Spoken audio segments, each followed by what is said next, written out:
আমি একটু বলি, মানে শেখ হাসিনা বাংলাদেশে ফিরবে এই আশাটা না করাই ভালো। মানে না করাই ভালো। বাস্তবতার নিরিখে আমাদের আসামি বন্দি প্রত্যার্পণ চুক্তি আছে, আবার ওর মধ্যে ফাঁক আছে। আমি ফাঁক আছে। গতকাল সারাদিন ইন্ডিয়ার অনেকের কথা শোনার চেষ্টা করলাম। শুধু এটা না, আমরা দীর্ঘদিন থেকে এই আলাপটা করেছি।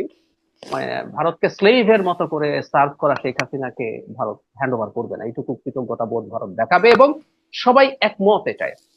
মানে আমি অবাক হয়েছে, 5 আগস্টের পরবর্তী সময় আমি একজন কংগ্রেস নেতা শশী থারুরকে দেখেছি বিজেপির বয়ান, এমনকি কংগ্রেসের বয়ানের বাইরে আমাদের পক্ষে কথা বলছেন। কিন্তু সারপ্রাইজিংলি থারুরকেও দেখলাম, বেশ আগের কথা এটা, তিনি শেখ হাসিনাকে ভারতে আশ্রয় দিয়ে রাখতেই হবে যে কোনো মূল্যে, সেটার ব্যাপারে খুবই তিনি শক্ত।